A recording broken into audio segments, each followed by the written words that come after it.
জি আসসালামু আলাইকুম। Hospital information management সিস্টেমে আমরা এর আগে ইনডোর আউটডোর এ দুটো মডিউল দেখেছিলাম। তো এখন আমরা দেখব diagnostic management, that means diagnostic report.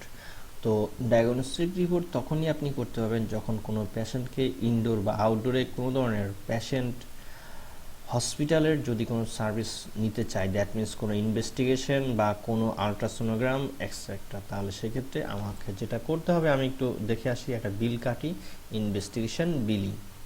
তো যেহেতু আমি এখন শুধু ডায়াগনস্টিক মডিউলটাই দেখাবো, তাই আমি দেখানোর জন্য একটা আউটডোর থেকে বিল কাটবো। CBC, ESR, chest PA view, whole abdomen, pregnancy profile,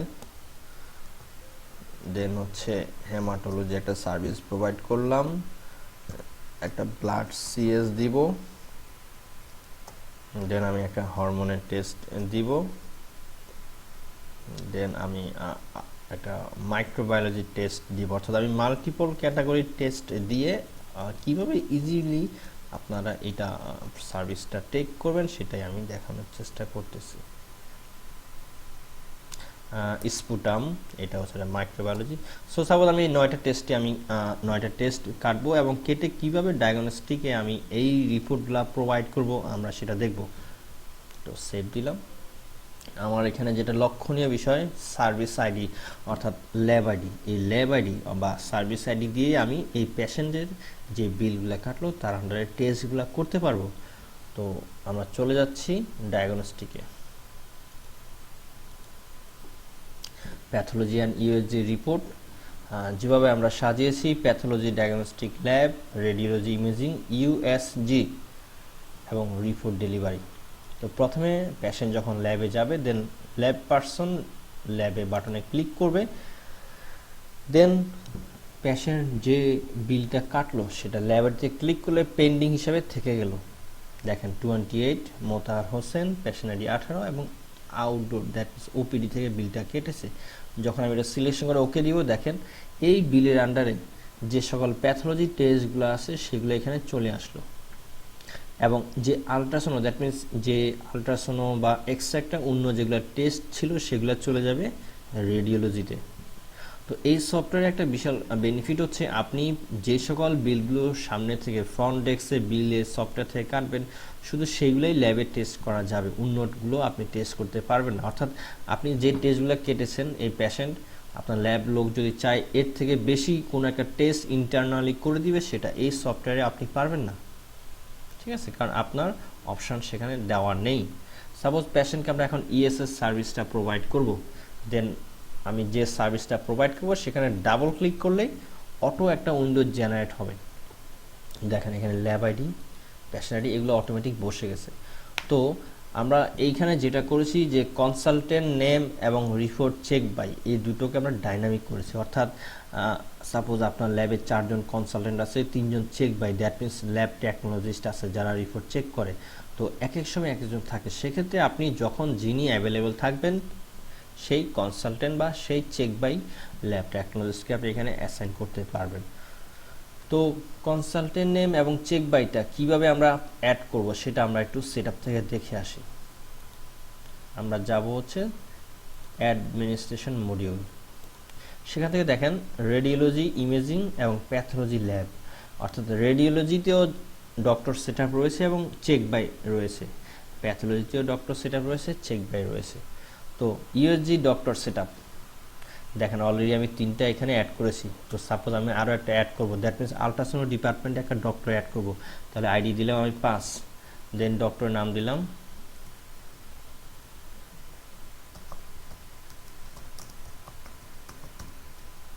আমি এখানে ডক্টর নাম প্রোভাইড করলাম, দেন ডক্টরের ডিগ্রিটা আমি এখানে প্রোভাইড করব।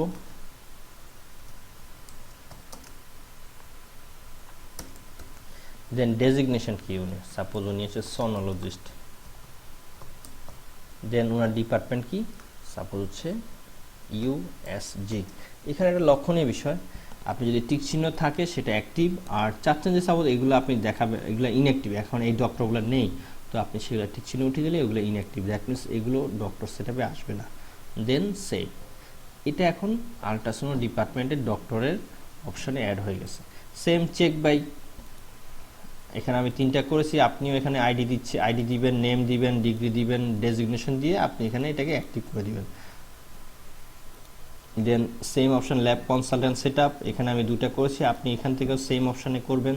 সাপোজ এখানে 3 নাম্বার দিলাম, আমি এখানে দিলাম টেস্ট সফট, দেন ডিগ্রি দিলাম, আমি এখানে কিছু কিওয়ার্ড থেকে লিখে গেলাম, ডেজিগনেশন দিলাম, দেন আমি এখান থেকে অ্যাক্টিভ করে দিলাম, টিক চিহ্ন দেওয়া মানে active, save. Then check by, আমি 3 জন দিয়েছি, সাপোজ আমি এগুলো একটা করে রাখবো না, টিক চিহ্ন উঠিয়ে দিলাম, আমি নতুন একটা অ্যাড করব, তাহলে 4, যেহেতু ম্যাক্সিমাম দেওয়া আছে 4, আমি এখানে 5 দিব, দিয়ে দিচ্ছি ওয়েলকাম ভাই, আমি এটা আমার মতো অ্যাসাইন করতেছি ডিগ্রি ডেজিগনেশন, আমি টিক চিহ্ন দিয়ে দিলাম, সেভ। আমি চলে যাব সেই ল্যাবে গেলাম এবং ল্যাব আইডি দিলাম, দেখেন ইএসআর, ডাবল ক্লিক করব, অটোমেটিক ইএসআর এর জন্য যে সকল প্যারামিটার আছে সেগুলো চলে আসলো। দেন কনসালটেন্ট নেম, দেখেন আমি একটু আগে যে অ্যাড করেছি কনসালটেন্ট নাম, সেটা রিপোর্ট চেক বাই।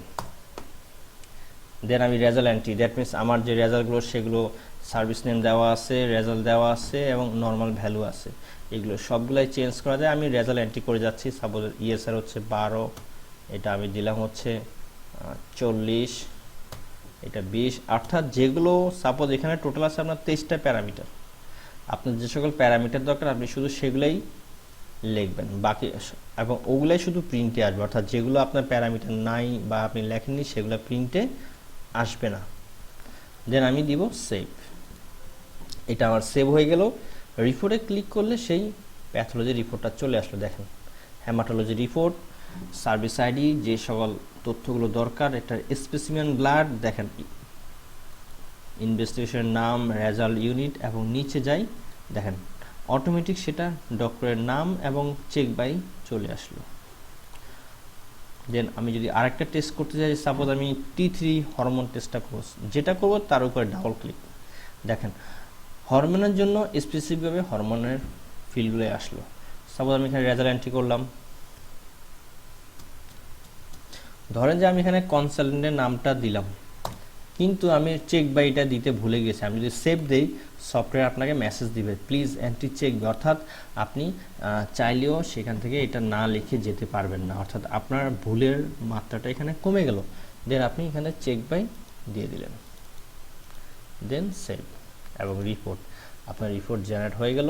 এখানে একটা সুবিধা হচ্ছে আপনার এখানে যে রিপোর্টের যে ইউনিট এবং রেফারেন্স ভ্যালুগুলো আছে এগুলো বর্তমান লেটেস্ট আমাদের যে বর্তমানে ভ্যালুগুলো সেগুলো এখানে ইনপুট দেওয়া আছে এবং এখানে দেখেন নিচে অটোমেটিক ডক্টরের নামটা বসে গেল। আমি আরেকটা টেস্ট করি, ব্লাড সিএস কালচার, তো ডাবল ক্লিক করব, দেখেন কালচারের জন্য ভিন্ন ফর্ম, সার্ভিস নেম দিলাম কালচার, ইনকিউবেট টাইম দিলাম, টাইম রিকোয়ার্ড দিলাম, স্পেসিমেন দিলাম, আমি কিছু এন্ট্রি দিয়ে গেলাম, আমি সেভ দিলাম। সাপোজ আমি এখানে কনসালটেন্ট লিখতে ভুলে গিয়েছি, তাহলে রেড বাটন সিলেক্ট করে দিলাম এবং চেক বাইও এখানে দিয়ে দিলাম, সেভ, এবং এটা সেভ হয়ে গেল। দেন আমার যেটা রিপোর্ট দরকার সেটা ক্লিক করলে রিপোর্টটা চলে আসবে। অর্থাৎ এখানে সুবিধা হচ্ছে যে আপনার যে টেস্টটা করবেন তার উপরে ডাবল ক্লিক করবেন, সাপোজ আমি স্পুটাম এআরবি করব, ডাবল ক্লিক করব, সফটওয়্যার অটোমেটিক যে টেস্টের জন্য যেই ফর্মটা দরকার সেইটা চলে আসবে। দেন আমি যদি আরেকবার দেখাই স্পুটাম এআরবি, দেন কনসালটেন্ট নাম সিলেকশন করলাম, রিপোর্ট চেক বাই করলাম, দেন টেস্ট নেম কি মাইক্রোবায়োলজির ভিতরে অনেকগুলো টেস্ট আছে, সাপোজ আমি মাইক্রোবায়োলজির ভিতরে স্পুটাম এআরবি করব, সাপোজ নেগেটিভ, সেভ রিপোর্ট, দেখেন আপনার টেস্টটা হয়ে গেল এবং নিচে অটোমেটিক ডক্টরের নামটাও বসে গেল। এই হচ্ছে ডায়াগনস্টিক, অর্থাৎ ডায়াগনস্টিকে আপনি শুধু ল্যাব আইডি সিলেকশন করবেন এবং যে টেস্টটা করবেন তার উপর ডাবল ক্লিক করবেন, সফটওয়্যার আপনাকে রিপোর্টটা নিয়ে আসবে এবং আপনি প্যারামিটারগুলো লিখে দিবেন। তো ধরেন যে এই একটা পেশেন্ট ল্যাব আইডি 28 এর পেশেন্টের কি কি টেস্ট করেছে সেটা আমি জানতে চাই, বা সব রিপোর্টগুলো এই ল্যাব আইডি আন্ডারে কি সেটা দেখতে চাই, সেক্ষেত্রে রিপোর্ট ল্যাব আইডি আপনি 28 প্রোভাইড করে এন্টার দেন। দেখেন এই পেশেন্টের হেমাটোলজি রিপোর্ট করেছে, হরমোন রিপোর্ট করেছে। নেক্সট পেজে যাই, তাহলে যে টেস্টগুলো করেছে সেটা চলে আসছে। আপনি চাচ্ছেন যে শুধুমাত্র হেমাটোলজির রিপোর্টটা আপনি প্রিন্ট করতে ভুলে গিয়েছেন, আবারও প্রিন্ট করবেন, সেক্ষেত্রে রিপোর্ট আইডি, অর্থাৎ আপনাকে রিপোর্ট আইডিটা জানতে হবে। সেই রিপোর্টটা আইডি জানার জন্য হচ্ছে রিপোর্ট ল্যাব আইডি ক্লিক করলাম, আইডি হচ্ছে 28। দেখেন এখানে প্যাথোলজি আইডি 46, আমি এখান থেকে 46 দিয়ে এন্টার দিলাম, দেখেন সেই রিপোর্টটা চলে আসলো। দেন আমরা যাব হচ্ছে রেডিওলজিতে, সেম ল্যাব আইডি ক্লিক করলাম, এন্টার দিলাম, দেখেন রেডিওলজি আন্ডারে যেগুলো আছে সেগুলোই চলে আসলো। আমরা করব হোল অ্যাবডোমেন, ক্লিক করলাম, করে বাই ডিফল্ট যে নর্মাল ভ্যালু সেটা চলে আসে। আপনি আপনার যেখানে চেঞ্জ দরকার সেটা চেঞ্জ করবেন এবং কনসালটেন্টের নাম এবং চেক বাই দিয়ে সেভ দিলেন, রিপোর্ট ক্লিক করলেন, দেখেন আপনার রিপোর্টটা এখানে চলে আসলো এবং নিচে আপনার চেক বাই ডক্টরের নামটা আসলো। দেন আমি একটা এক্সরে টেস্ট কাটবো, ডাবল ক্লিক, কনসালটেন্টের নাম, চেক বাই, সার্ভিস নেম হচ্ছে সাপোজ চেস্ট পিএবিউ, দেন ভ্যালু হচ্ছে নর্মাল, সেভ, রিপোর্ট। দেখেন এখানে আপনার রিপোর্টটা জেনারেট হয়ে গেল। অর্থাৎ খুবই ইজি প্রসেস দেওয়া। আপনি এটা প্রেগন্যান্সি করবেন, ডাবল ক্লিক করেন, দেখেন প্রেগন্যান্সি রিপোর্ট চলে আসলো, কনসালটেন্টের নাম সিলেক্ট করেন, চেক বাই সিলেক্ট করেন, আপনি আপনার মতো বিপিডি বা যে সকল ভ্যালুগুলো আপনার দরকার সেগুলো প্রোভাইড করে আপনি সেভ দেন এবং রিপোর্টে ক্লিক করেন, দেখেন নিচে চলে আসলো। এই হচ্ছে আপনার ডায়াগনস্টিক ম্যানেজমেন্ট। অর্থাৎ ডায়াগনস্টিক ম্যানেজমেন্টটা আমরা খুবই ইজি প্রসেসে করেছি। শুধুমাত্র আপনি প্যাথোলজি হলে প্যাথোলজি যাবেন, ল্যাব আইডি ক্লিক করবেন, তার আন্ডারে টেস্টগুলো চলে আসবে, আপনি ডাবল ক্লিক করলে উইন্ডো আসবে, কনসালটেন্টের নাম দিবেন, চেক বাই নাম দিবেন এবং আপনার ভ্যালুগুলো লিখে আপনি সেভ দিবেন এবং রিপোর্টে ক্লিক করবেন। প্রিভিয়াস কোনো রিপোর্ট সার্চ করার জন্য আপনি ল্যাব আইডি দিয়ে আপনি তার ক্লিক করলে দেখেন প্যাথোলজি আইডি চলে আসলো 46, 47, আপনি যেটা দিবেন সেটা দিলে সেই রিপোর্টটা এখানে চলে আসবে। আর সেম রেডিওলজিতে আপনি যান, সেম প্রসেস, ডাবল ক্লিক করেন, কনসালটেন্টের নাম দেন, চেক বাই দেন, অর্থাৎ একদম ইজি প্রসেস। এই হচ্ছে ডায়াগনস্টিক ম্যানেজমেন্ট। থ্যাংক ইউ আমাদের সাথে থাকার জন্য। ইনশাল্লাহ আমরা সামনে আরও আমাদের মডিউল যেগুলো রয়েছে সেগুলো আমরা দেখব, ইনশাল্লাহ আমাদের সাথে থাকবেন। এছাড়াও যদি আপনার আরও কোনো কিছু সহযোগিতার দরকার হয় সেক্ষেত্রে আপনি এই নাম্বারে যোগাযোগ করবেন। ধন্যবাদ।